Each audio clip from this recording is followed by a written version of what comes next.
बिस्मिल्लाह बिस्मिल्लाह इन्नल हम्दुलिल्लाह नहमदुहु व नस्तईनुहु व नस्तगफिरुहु व नऊज़ु बिल्लाहि मिन शुरूरि अनफुसिना व मिन सय्यिआति अमालिना मन यहदिहिल्लाहु फला मुदिल्ल लहु व मन युद्लिल फला हादिय लहु व अशहदु अल्ला इलाहा इल्लल्लाहु वहदहु ला शरीका लहु व अशहदु अन्ना मुहम्मदन अब्दुहु व रसूलुहु अम्मा बाद फ़इन्न खैरुल हदीस किताबुल्लाह व खैरुल हदी हदी मुहम्मदिन सल्लल्लाहु अलैहि वसल्लम व शर्रुल उमूरि मुहदसातुहा व कुल्लु मुहदसतिन बिदअह व कुल्लु बिदअतिन दलाला व कुल्लु दलालतिन फिन्नार। अस्सलामु आलैकुम व रहमतुल्लाहि व बाराकातुहू। আমরা গতদিন একটা নতুন বিষয় শুরু করছি, সুন্নাহর কর্তৃত্ব মর্যাদা বলতে পারতাম আমরা। এটা হলো ওয়াইডার হেডিং যদি আমরা বলি বা ব্রডার হেডিং যদি বলি, বাট আমরা প্রাথমিকভাবে কেন সুন্নাহ সম্বন্ধে জানবো, জানাটা ইম্পর্টেন্ট, সেটা আলাপ করছি একটু কতদিন, আপনাদের মনে থাকে যদি। আমি বলছি যে আমরা আহলুস সুন্নাহ ওয়াল জামার একজন হইতে চাই। আহলুস সুন্নাহ ওয়াল জামা আমরা শুরু থেকে, এই সিরিজের শুরু থেকে আমরা অনেকবার উচ্চারণ করছি কথাটা। তাই আমরা সুন্নাহর মিনিংই যদি না জানি তাহলে সুন্নাহর আহলের একজন হব কেমনে, বা সুন্নাহর পরিবারভুক্ত বা সুন্নাহর লোকদের একজন কিভাবে হব, তাই না? সেই জন্য মানে একদম মোটা দাগে বললে সেই জন্য আমাদের জানা উচিত সুন্নাহ সম্বন্ধে। আর এছাড়া আমরা বলছিলাম গতদিন কয়েকটা পয়েন্ট বলছিলাম যে কোরআনের বিপরীতে সুন্নাহর অবস্থান কি, তারপরে সুন্নাহ মানুষ বা মুসলিমরা সুন্নাহ অনুসরণ করতে বাধ্য না, এই ধরনের কথা শোনা যায়। কোরআনের বিপরীতে সুন্নাহর অবস্থান কি সেটা নিয়ে অনেক রকম ভুল বোঝাবুঝি দেখা যায়। তারপরে আধুনিক পশ্চিমের সাথে সঙ্গতিপূর্ণ করতে গিয়ে সুন্নাহকে টুইস্ট করা বা সুন্নাহকে অবহেলা করা অথবা অস্বীকার করার প্রবণতা দেখা যায়। আর অরিয়েন্টালিস্ট যারা বা মিশনারি যারা, তারা যে সুন্নাহর উপরে তাদের যে অনস্লট বা যেভাবে তারা সুন্নাহকে আক্রমণ করে বা হেয় প্রতিপন্ন করে, সেটাকে কিভাবে মোকাবেলা করতে হবে সেই জন্য জানা দরকার। মানে এই সমস্ত কারণে সুন্নাহ সম্বন্ধে জানাটা এত ইম্পর্টেন্ট। আচ্ছা, এছাড়া আমরা যা পড়ব এখন বা করব, সেখানে বা যে বিষয়গুলো পড়ব সেখানে আরো কিছু গুরুত্বপূর্ণ ভূমিকা আমাদের এই জ্ঞান আরো কিছু গুরুত্বপূর্ণ রোল প্লে করতে পারে বা ভূমিকা রাখতে পারে। প্রথমত হচ্ছে যে রাসূল সাল্লাল্লাহু আলাইহি ওয়াসাল্লামের সুন্নাহর গুরুত্ব এবং সেটার সাথে যে আপনি লেগে থাকবেন, এটা আপনাকে মনে করে দিতে পারে। আমরা যদি অনওয়ার্ড যে আলোচনাটা করব, তখন আপনি দেখবেন এটা কত ইম্পর্টেন্ট এটা সুন্নাহর সাথে লেগে থাকা বা সুন্নাহই করা। একটা ছোট থেকে ছোট, বড় থেকে বড় সুন্নাহ বলতে, বিশেষ করে যখন ইবাদার কথা আমি বলতেছি, সুন্নাহ আমরা পরে দেখব যে সুন্নাহর দুইটা ভাগ আছে, একটা হচ্ছে ইবাদতের সুন্নাহ, একটা হচ্ছে আদতের সুন্নাহ। বিশেষ করে ইবাদতের সুন্নাহ যেটা, ইবাদতের সুন্নাহ বলতে যা কিছুতে সওয়াবের কথা বলা হয়েছে, ফজিলতের কথা বলা হয়েছে, অথবা না করলে গুনার কথা বলা হয়েছে, সেই জন্য সমস্ত কাজগুলো চলে আসবে এর ভিতরে, ইবাদতের সুন্নাহর ভিতরে চলে আসবে। আর আদতের সুন্নাহ, আমরা প্রসঙ্গ যখন আসলে একটু বলে নেই।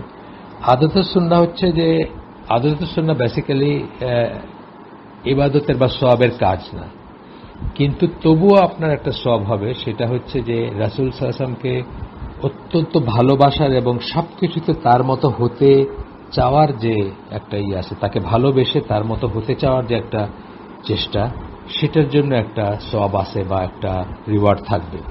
কিন্তু এটা বেসিক্যালি ইবাদতের কাজ না। যেমন উনি খেজুর খাইতেন, অথবা বার্লি খাইতেন, অথবা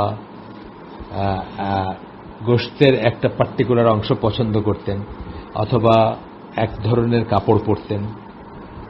এগুলাকে আপনি যদি তার মতো হতে চেয়ে, সবকিছুতে তার মতো হতে চেয়ে, আব্দুল্লাহ ইবনে ওমর যেরকম রাসূল সাল্লাল্লাহু আলাইহি ওয়াসাল্লাম যেখানে পা রাখতেন, পিছনে হাঁটতে গেলে সেই জায়গায় স্টেপ দিতে চেষ্টা করতেন, out of love, out of ভালোবাসা রাসূল সাল্লাল্লাহু আলাইহি ওয়াসাল্লামের জন্য। আপনিও যদি সেরকম করে আদতগুলাকেও আত্মীকরণ করতে চান বা করেন, তাহলে আপনি তাকে ভালোবাসার যে সওয়াব সেটা পাবেন। কিন্তু সেটা অ্যাক্ট অফ ওয়ার্শিপ না। আর সেটা যদি না করেন আপনি, তাহলে আপনার কোনো গুনাহ নাই, কারণ এটাও অ্যাক্ট অফ ওয়ার্শিপ না। তাকে এইভাবে আদতে ফলো করাটা ইবাদতের কাজ না। আচ্ছা, তো যাই হোক, আমরা যদি সুন্নাহ নিয়ে পড়াশোনা করি তাহলে আমরা এটার গুরুত্বটা অনুধাবন করব, এবং কিছু কিছু সুন্নাহ বা অনেক সুন্নাহ যেটা পালন করার বাধ্যবাধকতা নাই, সেই ধরনের সুন্নাহ আমরা দেখব যে কিছু সুন্নাহ পালন করার বাধ্যবাধকতা আছে আমাদের, যেগুলো আদেশ করছেন আল্লাহ রাসূল। ঠিক আছে, যেমন বলছেন দাড়ি রাখতে, কথা আগের দিন বলছেন দাড়ি রাখতে আদেশ করছেন। সুতরাং এটা স্ট্যাটাসটা যদিও সুন্নাহ, এটা বা সুন্নাত থেকে আসছে বা হাদিস থেকে আসছে বা তার কথা থেকে আসছে, কিন্তু এটা স্ট্যাটাসটা হচ্ছে ফরজ বা ওয়াজিবের স্ট্যাটাস। আহলুস সুন্নাহ ওয়াল জামাত তাই মনে করে। আহলুস সুন্নাহ ওয়াল জামাত মনে করে যে দাড়ি রাখাটা ফরজ বা ওয়াজিব। আচ্ছা, এখানে আপনার তার আদেশ মেনে চলা, এমনিতে যে কেউ সুন্নাহ পালন করার বাধ্যবাধকতা সম্বন্ধে সচেতন থাকলেও রাসূল সাল্লাল্লাহু আলাইহি ওয়াসাল্লামের আদেশ মেনে চলা ও তার উদাহরণ অনুসরণ করার ব্যাপারে আল্লাহ ও তার রাসূলকে দারুণ গুরুত্ব আরোপ করেছেন, তা কখনো ভুলে গিয়ে থাকতে পারে। হ্যাঁ, এটা যে কত গুরুত্বপূর্ণ আমাদের সমাজের দিকে তাকে যদি আমরা দেখি যে এটা আমরা ভুলে যাই, মনে থাকে না।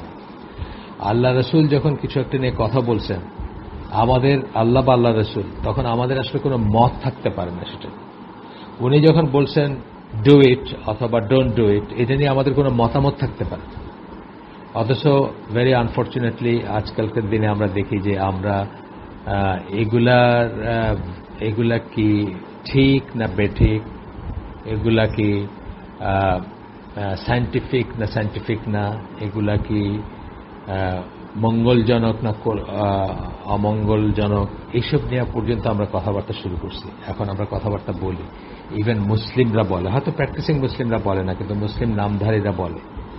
এবং আজকাল যারা দিনের কাজ করতেছেন তাদের একটা প্রধান সময়, মানে প্রধান কি বলবো, মানে নিয়ামত, সময় সম্পদ, শ্রম মেধা চলে যায় এইগুলাকে রিফিউট করার জন্য।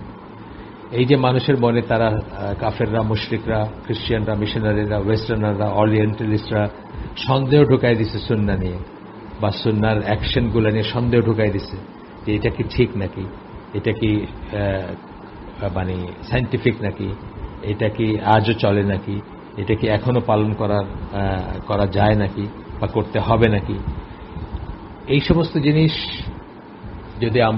যদি আমরা আমাদের জ্ঞান থাকতো বা আমরা সুন্নাহ নিয়ে লেখাপড়া করতাম, তাইলে, অথবা আমাদের ইমানটা যদি সুসংহত থাকতো, তাহলে আমরা এগুলো নিয়ে কোনো সন্দেহ প্রকাশ করতাম না। যাই হোক, বা সন্দেহ প্রকাশ করতাম না, বা এগুলো নিয়ে কথা বলতাম না, অথবা যারা বিশ্বাসী বা যারা প্র্যাকটিসিং তাদেরকে এগুলোকে রিফিউট করতে হইতো না, রিফিউট বা এগুলোকে খণ্ডন করতে হইতো না। আচ্ছা, যাই হোক, তো এখন বলতেছেন যে একবার মনে করিয়ে দেওয়া হলে এবং এই ব্যাপারে সংশ্লিষ্ট কোরআনের আয়াতগুলো এবং হাদিসগুলো আরেকবার পড়লে তা হয়তো যে কোনো ব্যক্তির কাছে ব্যাপারগুলোকে প্রাণবন্ত করে তুলতে পারে এবং সুন্নাহ অনুসরণ করার ব্যাপারে তার সংকল্প দৃঢ়তর হতে পারে। আপনার যদি মনে করেন আসলে এই আমরা যা করতেছি, যে বেসিক ইসলামের যে সিরিজটা করতেছি, যা পড়তেছি, যা করতেছি, যে কটা এপিসোড গেছে, আমরা আসলে কি করতেছি? আমরা আসলে নিজেকে এবং আপনাদেরকে মনে করাই দিচ্ছি যে কথাগুলো আপনার জানাই আছে হয়তো, অথবা জানা থাকার কথা ছিল, অথবা মনে থাকারও কথা ছিল, কোনো কারণবশত ভুলে গেছি আমরা, বা গাফিল যেটাকে বলি, গাফিল হয়েছে সেটা সম্বন্ধে, সেটা আরেকবার মনে করা যায়, আর কিছুই না। কিন্তু আমরা তো নতুন কোনো কথা বলতে পারি না, বলতে চাই না, বলার দরকারও নাই। যে কথাগুলা 1400-1450 বছর আগে ফাইনালাইজ হয়েছে বা ফাইনাল হয়ে গেছে, সেই কথাগুলাই আমরা আবার বলি, যেন আমরা ভুলে না যাই, বা কেউ ভুলে গিয়ে থাকলে যেন তার মনে আসে। তো এখানে একটা আয়াত কোট করতেছেন, সেটাতে বলতেছেন যে সূরা জারিয়াত 51 নম্বর সূরা 55 নম্বর আয়াত, আল্লাহ বলতেছেন, এবং তাদের স্মরণ করিয়ে দাও, নিশ্চিতই স্মরণ করানো থেকে বিশ্বাসীরা লাভবান হয়। এই ধরনের অনেক আয়াত আছে কোরআনে, একটু এদিক সেদিকের অর্থ বা একটু এদিক সেদিক শব্দ বা একটু ভিন্ন শব্দে আসছে, যেমন ফাযাক্কির ইন্নামা আনতা মুযাক্কির, এই আয়াতটা যেমন এখানেও, এটাও এই ধরনের আয়াত, মনে করায় দাও, তুমি তো কেবল মনে করায় দেওয়ার কাজটাই করতে পারো। তো আমরাও তাই, আমরা আসলে এই আয়োজন, এই এই আমাদের এই কি বলবো এপিসোডগুলো বেসিক ইসলামের, এগুলো আসলে আমরা কি করতেছি, আমরা আসলে জাস্ট মনে করাই দিচ্ছি, আর কিছু না, চেষ্টা করতেছি মনে করাই দেওয়া। আচ্ছা, দ্বিতীয়ত সুন্নাহ ও সহিহ হাদিস সম্বন্ধে আরো বেশি জানা এবং আরো বিস্তারিতভাবে শিক্ষা লাভ করার ব্যাপারে একটা অনুপ্রেরণা হিসাবে কাজ করতে পারে। এই যে আমরা যে আলোচনাটা করবো অনওয়ার্ড এখন থেকে নিয়ে সুন্নাহ সম্বন্ধে, সেটাতে এই লাভটা হইতে পারে আপনার, যে আপনার একটা ইন্টারেস্ট জাগতে পারে যে সুন্নাহ সম্বন্ধে আর একটু জানবেন, হাদিস সম্বন্ধে আর একটু জানবেন, অথবা ধরেন আমার কোনো একটা কথাকে বা আমরা যে কথাগুলো বলবো সেটাতে যদি আপনার একটা খটকাও লাগে, সেটাও কিন্তু পজিটিভ খটকা যদি লাগে, সেটা তাহলে কি আপনি খুঁজে বের করতে চেষ্টা করবেন যে এটা কি ঠিক, বা এই যে বললো হাদিসে এটা কি সহি, বা এই যে কথাটা বললেন যেভাবে বললেন এটা কি ঠিক। সেখান থেকে আপনার একটা স্টাডি বা একটা আপনি আপনার ভিতরে একটা আসবে যে আপনি যেন অনুপ্রেরণা আসবে, যে আপনি বা একটা লাভবান হওয়ার আসবে, আপনি বেনিফিশিয়াল হবে জিনিসটা, যে আপনি সহিহ সুন্নাহটা জানার চেষ্টা করবেন, হাদিসটা ঠিক কিনা জানার চেষ্টা করবেন, এই হাদিসটা এই কথায় প্রযোজ্য কিনা বা এই ক্ষেত্রে প্রযোজ্য কিনা সেটা জানার চেষ্টা করবেন, অ্যান্ড সো অন। আচ্ছা, তৃতীয়ত হচ্ছে এই ধরনের একটা প্রচেষ্টা, মানে যে কাজটা আমরা করতে যাচ্ছি, যে কারো ঈমান বৃদ্ধিতে সহায়ক হতে পারে। নিশ্চিতই রাসূল সাল্লাল্লাহু আলাইহি ওয়াসাল্লামের সুন্নাহ অনুসরণ করে একজন মুসলিম অবশ্যই সেই পথটাই অনুসরণ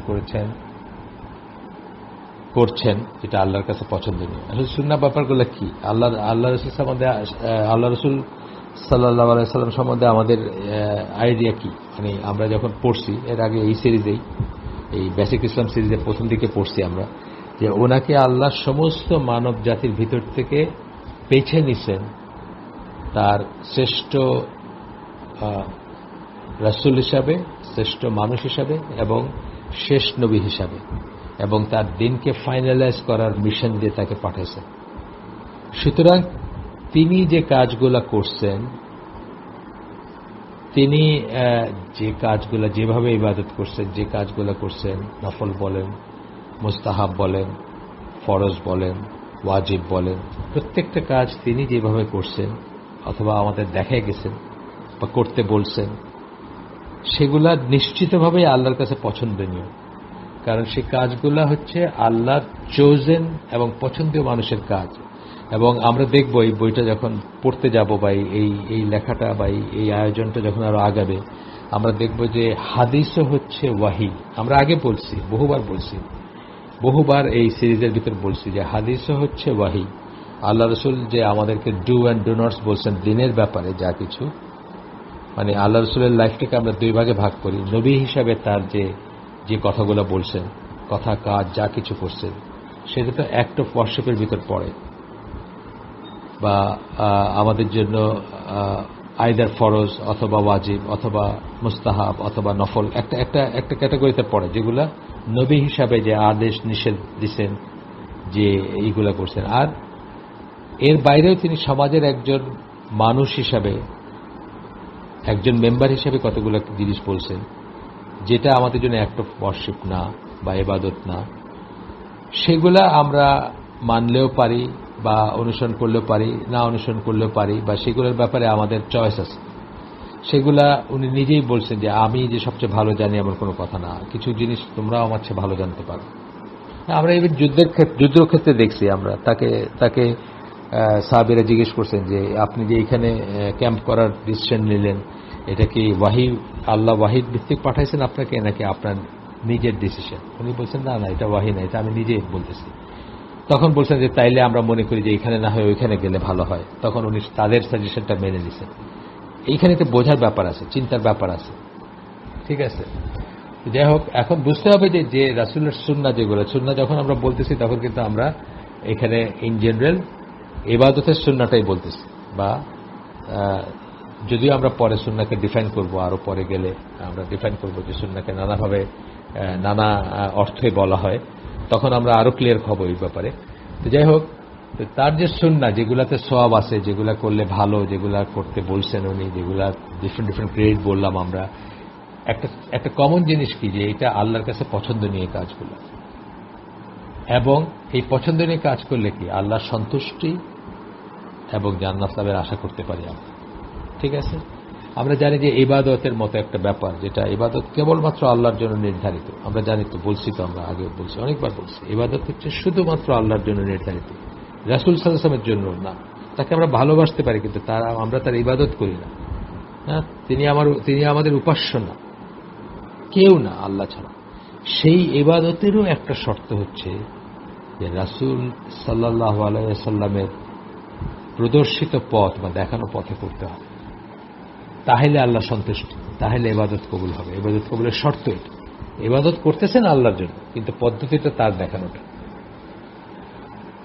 4 নম্বর হচ্ছে একজন ব্যক্তি যদিও সুন্নাহর গুরুত্ব উপলব্ধি করেন এবং যদিও বা তার ভিতরে পূর্বে উল্লেখিত সংশয় না থাকে, আগে যেগুলো আমরা বলছি সুন্নাহ নিয়ে আমরা কতগুলো ভুল বোঝাবুঝির কথা বলছি না, সেগুলো যদি নাও থাকে তার ভিতরে, এবং উনি যদি সুন্নাহর গুরুত্ব উপলব্ধিও করেন, তবুও তার মাঝে রাসূলের সুন্নাহ সম্বন্ধে ছোটখাটো ভুল বোঝাবুঝি থাকতে পারে, ছোটখাটো ভুল বোঝাবুঝি থাকতে পারে। এই বইটা পড়ার আগে বা এই বইটা এবং এই ধরনের আরো কিছু কাজের সংস্পর্শে আসার আগে আমার নিজেরই তো ধারণা পরিষ্কার ছিল না যে সুন্নাহ এবং কোরআন ডুয়েল সোর্স অফ শরিয়া, পরিষ্কারভাবে যে ধারণা হওয়া উচিত, এবং একটার চেয়ে আরেকটাকে খাটো করে দেখা যাবে না, বা দুইটার ইকুয়াল মর্যাদা। সুন্নাহ বললেও যে মর্যাদা, কোরআন বললেও সেই মর্যাদা, এবং একটাকে আরেকটার এগেইনস্টে দাঁড় করানো যাবে না, একটাকে আরেকটার থেকে খাটো করা যাবে না, বলা যাবে না যে এইটা না হইলে ওইটা, এরকম বলা যাবে না। ঠিক আছে, মানে অথরিটি, যে অরিজিনাল বইটা যেটা the authority and the importance of Sunnah, of the সুন্নাহ, সেটার কথা আমি বলতেছি যে সেই বইটা ডিটেলস পড়ার আগে, মানে ধরে ধরে খুঁটিনাটি পড়ার আগে আমার আইডিয়া এইরকম পরিষ্কার ছিল না। সেটা আজ থেকে বহু বছর আগের কথা, যখন আমি প্রথম পড়ি বইটা, এবং খুব অবাক হই যে আসলে কত ভ্যাগ একটা ধারণা ছিল, কত কত কি বলবো, মানে একেবারে ধোঁয়াশা, যেটাকে বলে ধোঁয়াশাচ্ছন্ন একটা ধারণা ছিল এই বইটা পড়ার আগে বা এই বইটা সম্বন্ধে জ্ঞান লাভ করার আগে। তো এই জন্য আমি এটা চুজ করছি যে আসলে আপনাদের once in a lifetime হয়তো আপনাদেরও এরকম একটা জিনিসের সাথে, যারা পড়াশোনা করছেন তাদের কথা আলাদা, যারা খুব ডিটেলস খুঁটিনাটি পড়াশোনা করছেন তাদের কথা আলাদা, কিন্তু আমি তো এই আয়োজনটা করছি আসলে জেনারেল ভাই বোনদের জন্য, আমাদের জেনারেল যারা খুব স্পেশালাইজ পড়াশোনা করছেন তাদের কথা আলাদা। তো যাই হোক, আপনি কি হবে, ছোটখাটো ভুল যদি থাকে সেটা কারেক্ট হয়ে যাবে ইনশাআল্লাহ। আসেন, সুন্নাহ এবং হাদিস শব্দগুলোর অর্থ নিয়ে আমরা এখন একটু পড়ব। সুন্নাহ শব্দটির ভিন্ন প্রয়োগই হচ্ছে সুন্নাহ ও এর গুরুত্ব সম্বন্ধে বিভ্রান্তির প্রধান উৎস। সুন্নাহর প্রয়োগ, ডিফারেন্ট প্রয়োগ বা ডিফারেন্ট সেন্সে সুন্নাহ শব্দটা ব্যবহার করা, এটার থেকে একটা বিভ্রান্তি সৃষ্টি হয়, বা এটাকে ঠিকমতো না বুঝতে পারার জন্য আমরা যেটা বুঝি বা যেটার কাছে যে এক্সপোজ হয়েছে সেটার উপর ধারণা করে আমরা একটা কনক্লুশনে পৌঁছে যাই যে সুন্নাহ মানে বোধহয় এটা। খুব বেশি ডিটেলসে না হইলেও আমাদের মোটামুটিভাবে সুন্নাহ কি কি সেন্সে ব্যবহার হয় এটা জানা উচিত, তাহলে আমরা এই ভুলের ভিতরে পড়ব না। সবচেয়ে সাধারণ যেটা, মানে যে কোনো জায়গায়, যে কোনো মুসলিম উম্মার যত দেশ আছে, 150 কোটি মুসলিম বা যাই আছে রাফলি, যে কোনো জায়গায় আপনি সবচেয়ে সাধারণ যেটা সবচেয়ে সাধারণ সুন্নাহ শব্দটা বললে যেটা মাথায় আসবে সেটা হচ্ছে রাসূল সাল্লাল্লাহু আলাইহি ওয়াসাল্লামের সার্বিক শিক্ষা ও জীবন ধরন। এটাই আসবে, তার জীবনের ধরনটা কি ছিল, সার্বিক শিক্ষাটা কি ছিল। একদম জাস্ট একটা সুন্নাহ শব্দটা শুনলে যে কারো মনে প্রথমে যা আসবে এই কথাটাই হয়তো আসবে, বা সবচেয়ে সাদা মাথা অর্থে যখন ব্যবহার করা হবে উইথাউট এনি স্পেসিফিক রেফারেন্স বা স্পেসিফিক হিন্টস, তখন আমরা এটাই বুঝব। আচ্ছা, এরপরে আমরা দেখব যে আকীদা, ফিকহ, উসুল ফিকহ এবং হাদিসের স্কলাররা যখন এটা ব্যবহার করেন তখন এটার মিনিংটা চেঞ্জ হয়ে যায়। তখন ওই জেনারেলটার সাথে এটার পার্থক্য করতে হবে। প্রথমে যেটা বললাম যে রাসূল সাল্লাল্লাহু আলাইহি ওয়াসাল্লামের সার্বিক শিক্ষা ও জীবনের ধরনকে বোঝানো হয়। যখন এইভাবে কথা বলবেন কেউ, যখন সাধারণভাবে সুন্নাহটা যেই অর্থে ব্যবহার করা হয়, আর যখন আকীদা, ফিকহ, উসুল ফিকহ বা হাদিসে স্কলাররা সুন্নাহ শব্দটা ব্যবহার করবেন, তখন কিন্তু তার অর্থটা চেঞ্জ হয়ে যাবে এবং এক একজনের ব্যবহারের উপর বা কে ব্যবহার করতেছেন তার উপর ডিপেন্ড করবে সুন্নাহর মিনিংটা কি হবে। আচ্ছা, আবিধানিক অর্থটা আমরা একটু দেখি। এডওয়ার্ড উইলিয়াম লেন 1876 সালে মারা গেছেন, ব্রিটিশ ছিলেন এবং উনি প্রথম সুসংহত বা ওয়েল ডিফাইন্ড একটা ইংলিশ অ্যারাবিক ডিকশনারি প্রণয়ন করেন, যেটা বই হিসাবে প্রকাশিত হয়েছে আরো পরে বা আমাদের কাছে ব্যবহারযোগ্য সে আরো পরে আমরা পাইছি বা কিন্তু তার জীবদ্দশায় তিনি এই কাজটা করে যান। বই হিসাবে বলতেছে মডার্ন ডেজ বই যেটা, সেটা আরো পরে আসছে, এক এক সময় এক একটা আসছে, মানে এডিশন আসছে বা আসছে। ইংলিশ ইসলামিক টেক্সট সোসাইটি তাদের প্রকাশিত 1984 সালে একটা আছে, যেখান থেকে এই লেখক আপনার দিচ্ছেন, কি বলে, রেফারেন্স দিচ্ছেন বা করছেন। তো সেখানে বলা হচ্ছে সুন্নাহ শব্দটির বহুবচন প্রথমে বলা হচ্ছে, সুন্নাহর বহুবচন হচ্ছে সুনান। আমরা শুনি না সুনান তিরমিজি, সুনান আবু দাউদ, বহুবচন। আচ্ছা, আবিধানিক সংজ্ঞাটা আমরা পড়ি। ডিকশনারির সংজ্ঞাটা কি? কাজকর্মের বা আচরণের বা জীবনের একটা পথ, রাস্তা, নিয়ম বা রীতি। কাজকর্মের বা আচরণের বা জীবনের একটা পথ, রাস্তা, নিয়ম বা নীতি। সুন্নাহ বলতে এটা বুঝি আমরা বা বোঝানো হয়, এটা ডিকশনারি অর্থ। এটা ভালো হইতে পারে, খারাপও হইতে পারে, অনুমোদিত হইতে পারে, অননুমোদিত হইতে পারে। এটা কিন্তু আমরা ডিকশনারির অর্থ পড়তেছি, তারপরে আমরা পরিভাষা ইসলামিক অর্থটা পরে দেখব, বা আগেও পড়ছি, আগেও ইসলামের জেনারেল অর্থটা পড়ছি, আর পরে স্পেসিফিক অর্থগুলো পড়বো ইনশাআল্লাহ। কিন্তু এটা আমরা ডিকশনারির, আমরা সবসময় বলি যে কোনো একটা টার্মের একটা পারিভাষিক, মানে একটা ডিকশনারির অর্থ হইতে পারে, একটা পারিভাষিক অর্থ হইতে পারে, দুটো আলাদা হইতে পারে। যেমন আমরা উদাহরণ দেই যে বিদাতের ডিকশনারির অর্থ হচ্ছে যে কোনো উদ্ভাবন। প্রথম যিনি ফ্যানটা বানাইছেন সেটাও একটা বিদাত ছিল, একটা উদ্ভাবন ছিল। কিন্তু যখন এটা পজিটিভ হইতে পারে, এটা নেগেটিভ হইতে পারে ডিকশনারির কথা যখন আসবে। কিন্তু যখন আমরা দিনের ব্যাপারে আসবো তখন বিদাত মানে অতি অবশ্যই নেগেটিভ এবং অতি অবশ্যই পরিত্যাজ্য। দিনের ব্যাপারে নতুন কিছু যে উদ্ভাবন করলো, যেটা রাসূলের জীবন দশায় ছিল না, বা যেদিন রাসূল বলছেন বা আল্লাহ বলছেন যে দিনকে পরিপূর্ণ করে দিলেন, সেদিন যেটা অস্তিত্বে ছিল না, বা সেদিন যেটার অন্তত উৎসটা অস্তিত্বে ছিল না, সেই রকমের জিনিস যখন কেউ নতুন, যেমন মিলাদ, 40 4 দিন যেগুলো আমরা করি আমাদের দেশে, সেটা সবসময় নিন্দনীয় এবং সবসময় খারাপ এবং সবসময় পরিত্যাজ্য। আমাদের এডওয়ার্ড উইলিয়াম লেনের ডেফিনেশনটা এখনো শেষ হয়নি, ডিকশনারির ডেফিনেশন। একটা পদ্ধতি, সুন্নাহর মানে হচ্ছে আবার একটা পদ্ধতিও, বড় আছে অনেক, সেখান থেকে মানে জাস্ট একটা এক্সাপ্ট যদি আমরা বলি, এটা হয়তো অনেক কথা আছে সেখানে ডিকশনারিতে। তো এখানে একটা প্যারাগ্রাফই জাস্ট কি করা হয়েছে, আপনার যেটা বললাম, আমি নাম করলাম যে Arabic English lexicon, Edward William লেনের, ক্যামব্রিজের, ইংল্যান্ডের ক্যামব্রিজের Islamic text society, Islamic text society 1984 সালের একটা পাবলিকেশন, সেটার 1 নম্বর ভলিউমের 1438 পৃষ্ঠা থেকে এই ডেফিনেশনটা দেওয়া হচ্ছে। একটা পদ্ধতি, সুন্নাহ বলতে একটা পদ্ধতি বোঝাতে পারি আমরা, যা পূর্ববর্তী প্রজন্মের লোকদের দ্বারা প্রতিষ্ঠিত হয়েছে বা তারা যা প্রতিষ্ঠিত করতে চেয়েছে বা তারা যে রেখে গেছে, সোজা বাংলায় বললে তারা যা রেখে গেছে। আমাদের দেশে অনেক জিনিস আছে না যে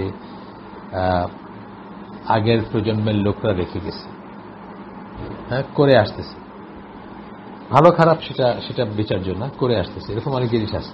যেমন ধরেন একটা উদাহরণ দিচ্ছি যে বরযাত্রী আসা এবং মেয়ের বাড়িতে ধুমধাম করে খাওয়া দাওয়া, এটা কি আমাদের দেশে আগের মানুষজন রেখে গেছে, ভালো মন্দে যাচ্ছি না, তো এটা আপনি বলতে পারতেন ডিকশনারিগতভাবে যে এটা একটা সুন্নাহ, আগের প্রজন্মের মানুষরা আমাদের জন্য রেখে গেছে। আবার পড়ি, এটা একটা পদ্ধতি যা পূর্ববর্তী প্রজন্মের লোকদের দ্বারা প্রতিষ্ঠিত হয়েছে বা তারা যা প্রতিষ্ঠিত করতে চেয়েছে এবং পরবর্তী প্রজন্মের লোকেরা যা করার চেষ্টা করেছে। বোঝা গেল? তাহলে আমরা পুরাটা একবার এনে গো পড়ি। আমি তো ভেঙে ভেঙে পড়ছি আগেরবার, আরেকবার পড়ি, যেনটা দরকার আছে আপনাদের। সেই জন্য কাজকর্মের বা আচরণের বা জীবনের একটা পথ, রাস্তা, নিয়ম বা রীতি, ভালো বা খারাপ যাই হোক, অনুমোদিত অথবা অননুমোদিত যাই হোক, একটা পদ্ধতি পূর্ববর্তী প্রজন্মের লোকদের দ্বারা প্রতিষ্ঠিত হয়েছে বা তারা যা প্রতিষ্ঠা করতে চেয়েছে এবং পরবর্তী প্রজন্মের লোকেরা যা করার চেষ্টা করেছে। এটা গেল ডিকশনারি। রাসূল সাল্লাল্লাহু আলাইহি ওয়াসাল্লামের বক্তব্যের শব্দটি আবেদনিক ব্যবহার দেখতে পাওয়া যায়। রাসূল সাল্লাল্লাহু আলাইহি ওয়াসাল্লামের বক্তব্যে এই শব্দটার, সুন্নাহ শব্দটার আবেদনিক ব্যবহার দেখতে পাওয়া যায়। আসলে নিম্নলিখিত এখানে একটা আমরা দেব, হাদিসটিতে সুন্নাহ শব্দটি তার আবেদনিক অর্থে ব্যবহৃত হয়েছে। মানে আবেদনিক অর্থতে যে আমরা বললাম, এখন একটা বললাম না যে আবেদনিক অর্থ, এতক্ষণ ধরে যেটা পড়লাম, সেটার ব্যবহারও আল্লাহ রসুল করছেন, সেই হিসাবেও আল্লাহ রসুল এটাকে ব্যবহার করছেন। ইসলামী পরিভাষার অর্থ ছাড়াও ব্যবহার করছেন, বা আপনিও করতে পারেন, প্রোভাইডেড আপনি পরিষ্কারভাবে জানেন বা যাকে বলতেছেন উনি জানেন যে আপনি কি মিন করতেছেন। হাদিসটা আমরা পড়ব। জাবির বিন আব্দুল্লাহর বর্ণনায় আসছে এই হাদিসটা। এটা আপনারা জানেন, সবাই জানেন, আমার মনে হয় সবাই জানেন, খুব ওয়াইডলি কোটেড হাদিস। বেদিনদের একটা দল আসছিল আল্লাহ রসুল সাল্লাল্লাহু আলাইহি ওয়াসাল্লামের কাছে, যারা খুব গরিব ছিল, পশমি বস্ত্র পরিহিত। পশমি বস্ত্র পরিহিত মানে উলেন ক্লথ, মানে মোটা কাপড় পরা, সোজা কথা। রাসূল তাদের দুর্দশাগ্রস্ত অবস্থা ও তারা যে অভাবতাড়িত সেই ব্যাপারটা খেয়াল করলেন। তখন উনি আমি গল্পটা বলে দিচ্ছি এমনিতে, মানে আমার ভাষায় বলতেছি বা জিসটা বলতেছি। তখন তিনি অন্যদের বললেন, মানে সাহাবীদের বললেন যে তাদেরকে হেল্প করার জন্য বললেন, দান খয়রাত করার জন্য বললেন। তো দেখলেন যে বেশ সাহাবীরা খুব একটা মানে গা করতেছেন না, বা খুব একটা মানে কি বলবো, প্রাণচাঞ্চল্য দেখা গেল না, বা তারা এটাকে মানে একটা কমোশন বা একটা যাবেন কিছু একটা আনতে বা কিছু ব্যবস্থা করতে, এরকম না। তখন আল্লাহ রাসূল সাল্লাল্লাহু আলাইহি ওয়াসাল্লামের চেহারায় রাগের চিহ্ন স্পষ্ট দেখা গেল, তার জন্য রেগে গেছেন বোঝা গেল। আনসারদের একজন তখন এক পাত্র রূপা নিয়ে আসলেন, আনসারদের একজন তখন এক পাত্র রূপা নিয়ে আসলেন দান করার জন্য, সাদাকা করার জন্য। তারপর আরেকজন আসলেন, মানে আরেকজন কিছু নিয়ে আসলেন। তার দেখা দেখে অন্যরাও দান সামগ্রী নিয়ে আসলেন। হ্যাঁ, একজন দেখা দেখে আরেকজন, যেটা স্বাভাবিকভাবে হয়। আপনারা দেখবেন যে এমনকি রাস্তায় যখন কেউ, আমাদের দেশেও রাস্তায় যখন কেউ কিছু একটা চাইতেছে, মানুষজন তারে ঘিরে ধরছে, তো প্রথমে একজন স্টার্ট করে, একটা আধুলি বা একটা সিকি অথবা একটা টাকা বা 5 টাকা ছুড়ে দিল, তার দেখা দেখে আরো 2-1 দিতে শুরু করে। তো এরকম একটা সিচুয়েশন আছে। তখন দেখা গেল যে আল্লাহ রাসূল সাল্লাল্লাহু আলাইহি ওয়াসাল্লামের চেহারায় প্রশান্তি বা সন্তুষ্টি ফুটে উঠল, এবং তখন তিনি বললেন, এইখানে আমরা দেখব উনি যে কথাটা ইউজ করছেন সুন্নাহ, এটা হচ্ছে এই ডিকশনারিগত যে অর্থটা আমরা শুনলাম সেটার ইউজটা এখানে দেখব, যে আল্লাহ রাসূল নিজেও এইভাবে ইউজ করছেন। কিন্তু এইটা আমরা যখন ইসলামের সুন্নাহ বলে বলতেছি, যখন বা সুন্নাহর কর্তৃত্ব মর্যাদা বা সুন্নাহর মাহাত্ম্য যখন বলতেছি, তখন আমরা এই সেন্সটাতে বলি না, বাট এটাতেও আল্লাহ রাসূল ব্যবহার করছেন, সেটা আমরা দেখব। আল্লাহ রাসূল বলতেছেন, যে কেউ ইসলামে কোনো ভালো প্রথা প্রচলিত করবে, তারপরে যার উপর অন্যেরা আমল করবে, তখন তার নামে পরবর্তী আমলকারীদের মতোই নেকি লিপিবদ্ধ হবে। এইখানে প্রথা কথাটা বলতে গিয়ে আল্লাহ রাসূল সুন্নাহ শব্দটা ব্যবহার করছে। এটা ভালো সিস্টেম যে চালু করবে। শুধুমাত্র যদি আমি বলি যে প্রথা সিস্টেম, হ্যাঁ, তাহলে কিন্তু আপনার বোঝায় না, কোনো রিলিজিয়াস কাজ হইতেও এমন কোনো কথা নেই। তো ওই ডিকশনারিতে যেটা বোঝানো হয়েছে সেইভাবে প্রথা হিসাবে আল্লাহ রাসূল শব্দটা ব্যবহার করছে। যদিও সাদাকাটা হচ্ছে অ্যাক্ট অফ ওয়ারশিপ, কিন্তু প্রথা কথাটার ভিতরে অ্যাক্ট অফ ওয়ারশিপের ইটা নাই, সেটা বলতেছি, বা ইবাদতের কাজ কথাটা নাই। এখানে একটা নিয়ম হিসাবে, একটা পদ্ধতি হিসাবে পূর্বপুরুষরা যেটা করছে, পরবর্তীরা যেটা করতে চায় বা ফলো করে, সেই হিসাবে বলতেছে।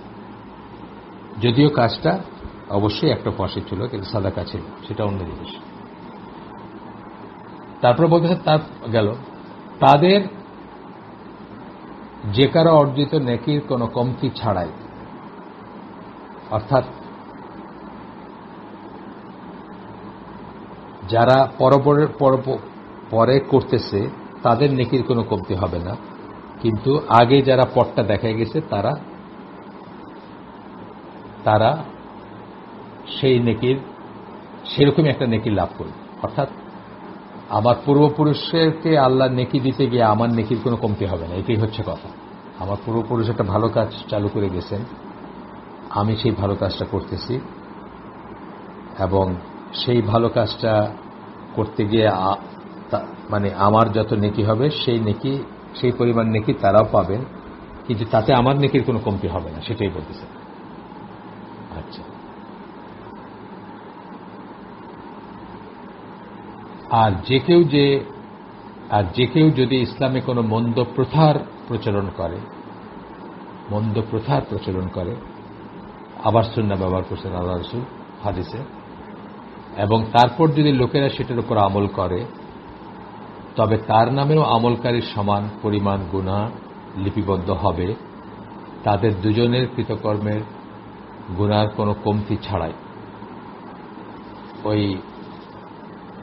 মানে একজনের গুনাহ হইল দেখে আরেকজনের গুনার শেয়ার কমে যাবে তা না, দুজনেরই গুনাহ হবে, এবং কারো গুনাহ কেউ শেয়ার করবে না, একেবারে আলাদাভাবেও তার গুনাহ হবে। মানে আমি একটা গুনার কাজ করলাম, বিকজ আমার পূর্বপুরুষ এটাকে বলে গেছেন, করে গেছেন বা দেখায় গেছেন, আমার যখন গুনাহ হচ্ছে তারও গুনাহ হবে। এটা খুব ভয়ঙ্কর একটা হাদিস, কিন্তু আসলে খুব ভয়ঙ্কর একটা হাদিস। আপনি মৃত্যুর সময় হয়তো ভালোই একটা নেকির কি বলবো, নেকির সঞ্চয় বা নেকির অর্জন নিয়ে আপনি মৃত্যুবরণ করলেন, কিন্তু পৃথিবীতে আপনি একটা খারাপ সন্তান রেখে গেলেন, অথবা একটা খারাপ কাজ রেখে গেলেন, যেটা অনেক দিন ধরে চললো বা আর অনেকে করলো। আপনার সেই নেকি গুনার কাজ রেখে গেলেন, খারাপ কাজ রেখে গেলেন, আপনার সেই গুনার কাজ, তারা যখন সেই গুনার কাজটা করবে, প্রত্যেকটার সাথে আপনার উপরে গুনাহ আসবে বা আপনার অ্যাকাউন্টে গুনাহ আসবে, এবং দেখা গেল সেইটা কাটাকাটি হইতে হইতে আপনার সমস্ত নেকি চলে গেল, বরং আপনি জাহান্নামে হলেন, এটা হতে পারে। এই জন্য খুব ভয়ঙ্কর একটা হাদিস এটা আমাদের জন্য। প্রত্যেকটা কাজ, প্রত্যেকটা কথায় আমরা খেয়াল করব যে আমরা কি কোনো বিদআত, কোনো খারাপ কিছু যেটা আল্লাহর দৃষ্টিতে খারাপ, সেরকম কিছু আমাদের সন্তানদের জন্য, পরবর্তী প্রজন্মের জন্য বা দুনিয়ার মানুষের জন্য রেখে যাচ্ছে কিনা। একটা সিনেমা বানায় গেলাম, যত মানুষ দেখবে, যতদিন দেখবে, সেটার গুনাহটা আমার আমলে যুক্ত হবে বা আমার হিসাবে যুক্ত হবে, আমার গুনাহ হিসাবে যুক্ত হবে। এরকম কত কিছু আমরা করি না। একটা খারাপ সন্তান রেখে যাওয়া, একটা খারাপ কাজ রেখে যাওয়া, একটা খারাপ বই লিখে যাওয়া, একটা খারাপ উদাহরণ করে দেওয়া। আমি খুব পপুলার মানুষ, আমাকে দেখলে মানুষ ইমিটেট করতে চায়। আমি একটা খারাপ কাজ দিলাম, সবাই সে খারাপ কাজটা ইমিটেট করতে শুরু করলো। আছে না, মানে আমাদের দুনিয়াতেও আসলে আমরা তো সবসময় মানে খারাপ জিনিসের ইমিটেশনটাই বেশি করা হয় অ্যাকচুয়ালি। ভালো জিনিসের ইমিটেশন কয়জন করে? আমরা যখন ওয়েস্ট যাই, পশ্চিমা দেশে যাই, আমরা কি নিয়ে আসি ওইখান থেকে? খারাপ অভ্যাস, খারাপ খারাপ ধ্যান ধারণা সেগুলোকে বাড়িতে নিয়ে আসে, ভালোগুলো কয়জন খুঁজে খুঁজে আনে বলেন। যাই হোক, হাদিসটা এখানে শেষ। এটা ছিল মুসলিমের হাদিস, সহিহ মুসলিমের হাদিস। বিভিন্ন শ্রেণীর স্কলাররা সুন্নাহর যেসব সংজ্ঞা দিয়েছেন সেই আলোচনায় যাওয়ার আগে একটা বিষয় খেয়াল করা উচিত যে কোরআনের সুন্নাহ বা সুন্নাত আল্লাহ, কোরআনের সুন্নাত আল্লাহ কথাটা আল্লাহ ইউজ করছেন, বা আল্লাহর নিয়ম সম্বন্ধে আল্লাহ বলছেন, এটা আমাদের খেয়াল করা উচিত। এটার সাথে আবার আমরা এটাকে কনফিউজ করব না। যেমন একটু উদাহরণ দিচ্ছি, যে এই যে রাতের পরে দিন, দিনের পরে রাত আসতেছে, এটা কিন্তু সুন্নাত আল্লাহ, আল্লাহর বেড়ে যাওয়া একটা নিয়ম, তাই না? এটা কিয়ামত পর্যন্ত চলবে। আল্লাহ যেদিন অর্ডার করবেন সেটা এটা ভেঙে দিবেন বা এই নিয়মটাকে পরিবর্তন করে দিবেন বা হরণ করবেন। কিন্তু এটা একটা উপরে কিছু ছুঁড়ে মারলে মাটিতে পড়বে এসে, এটাও আল্লাহর সুন্নাত, আল্লাহ নিয়ম করে দিয়েছেন, গ্র্যাভিটেশন আছে সেই জন্য আসবে। এইভাবে পৃথিবী বা মহাবিশ্বের অসংখ্য অসীম নিয়ম বেঁধে দিচ্ছেন আল্লাহ, অসীম সংখ্যক, কি জানেও না আসলে কত সংখ্যক নিয়ম বেঁধে দিচ্ছেন আল্লাহ, এবং মহাবিশ্বটা সেই জন্যই চলতেছে বা ফাংশনিং। এই সব কিছু সুন্নাত আল্লাহর ভিতরে আসবে। যাই হোক, এখানে দুইটা আয়াতের কথা বলতেছেন, তিনটা আয়াত অ্যাকচুয়ালি। সূরা আহজাব 33 নম্বর সূরা 62 নম্বর আয়াত, সূরা ফাতহ 48 নম্বর সূরা 23 নম্বর আয়াত, সূরা আল ইসরা 17 নম্বর সূরা 77 নম্বর আয়াত। ইতিপূর্বে যারা অতিবাহিত হয়ে গিয়েছে তাদের ক্ষেত্রে এটাই ছিল আল্লাহর রীতি বা নিয়ম। এখানে আল্লাহ সুন্নাত কথাটা ইউজ করতেছে, ঠিক আছে? আল্লাহর নীতি বা নিয়ম, এখানে আল্লাহ সুন্নাত কথাটা ইউজ করছে। আর তুমি আল্লাহর রীতিতে বা নিয়মে ব্র্যাকেটে কখনোই কোনো পরিবর্তন পাবে না।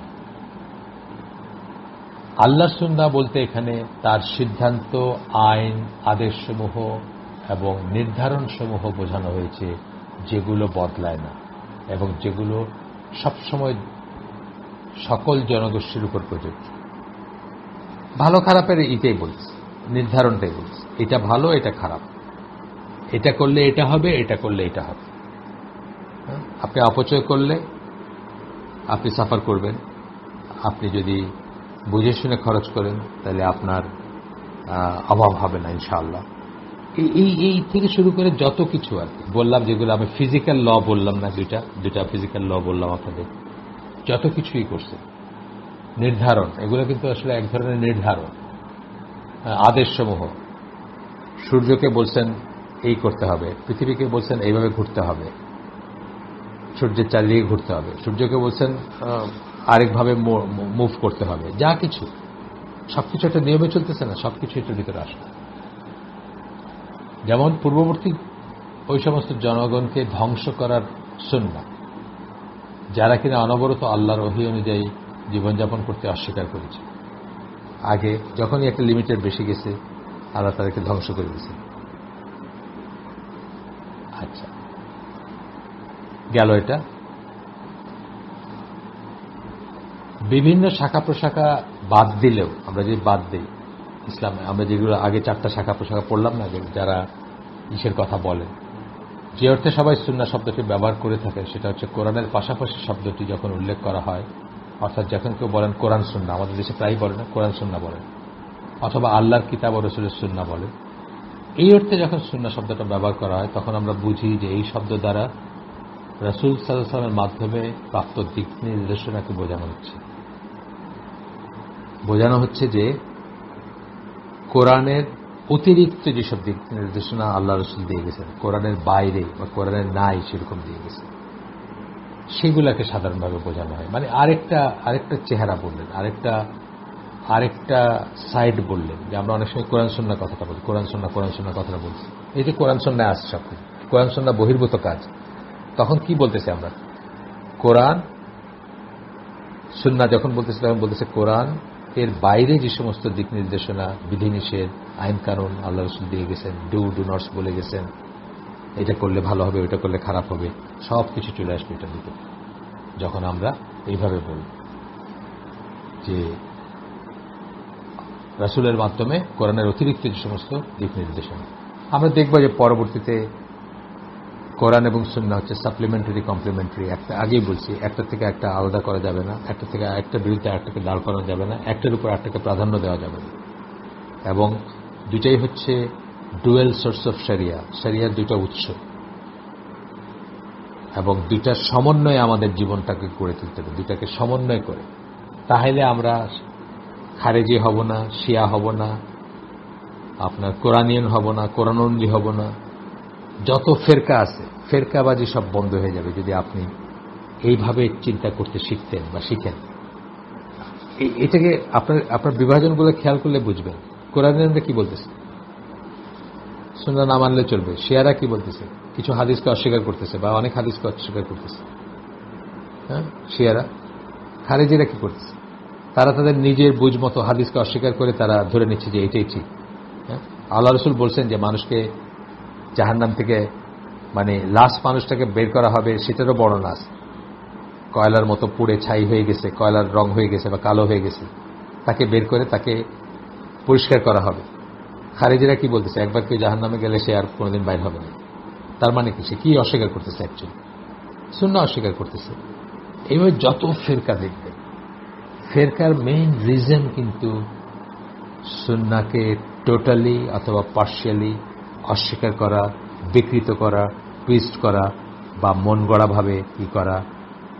শিয়ারা যেমন ধরেন, একটা উদাহরণ দিচ্ছি, রাত পর্যন্ত রোজা রাখতে বলা হয়েছে কোরআনে। এটাকে তারা এই করছে যে সূর্যাস্তের সাথে সাথে রোজা ভাঙা যাবে না, আরো পরে ভাঙতে হবে। কেন এই ভুলের ভিতর পতিত হয়েছে তারা? আল্লাহ রসুল কি করছেন সেটা তারা কেয়ার করে নাই। আল্লাহ রসুল নিজে কি বলছেন সেই হাদিসগুলো তারা মানে নেই। আল্লাহ রসুল নিজে কি করছেন সেটাকে তারা পাত্তা দেয়নি। সেই জন্য কিন্তু তারা একটা ফেরকা। পাকিস্তানে গেলে, আমি বলছি আপনাদের আগে, পাকিস্তানের টিভিতে দেখতাম ফেরকায় জাফরিয়া বলতো তারা, মানে শিয়াদের বোঝাইতো। তাদের মোতাবেক আরেকটা ইফতার টাইমিং বলতো, যেটা 17-20 মিনিট পরে বা এরকম 17 থেকে 20 মিনিট পরে। তো এই হচ্ছে ব্যাপার যে আপনার সুন্নাহ না মানার জন্য, সুন্নাহ না জানার জন্য কিন্তু এত বিভক্তি এবং এত ফেরকা। এবং সেই কথাতে আবার ফিরে যাচ্ছি যে আল্লাহ রসুল যখন বলছেন যে একটা মাত্র জান্নাতে যাবে, সেটা কোনটা? কখনো বলছেন আল জামাত, কখনো বলছেন আমি এবং আমার সাহাবীরা যে পথের উপর আছে। তিনি কি করছেন কোনো ব্যাপারে, কোনো একটা পার্টিকুলার ব্যাপারে, সেটা জানাটা আমাদের জন্য খুবই জরুরি। এবং সেটা এবং কোরআন মিলেই আমাদের দিনটা সাপ্লিমেন্টারি কমপ্লিমেন্টারি। আমরা আমাদের আয়োজন আজকে এখানে শেষ করে দিই। সুবহানাকা আল্লাহুম্মা বিহামদিকা আশহাদু আল্লা ইলাহা ইল্লা আনতা আস্তাগফিরুকা ওয়া আতুবু ইলাইক। আমরা যে শুনলাম তার ভিতরে ভালো কিছু শুনে থাকলে সমস্ত প্রশংসা আল্লাহর, খারাপ কিছু শুনে থাকলে সমস্ত ব্যর্থতা আমার, এবং সেটা শয়তানের তরফ থেকে। আল্লাহ আমাদের তৌফিক দেন আমরা যা ভালো শুনলাম তার উপর আমল করার। আসসালামু আলাইকুম ওয়া রাহমাতুল্লাহি ওয়া বারাকাতুহু।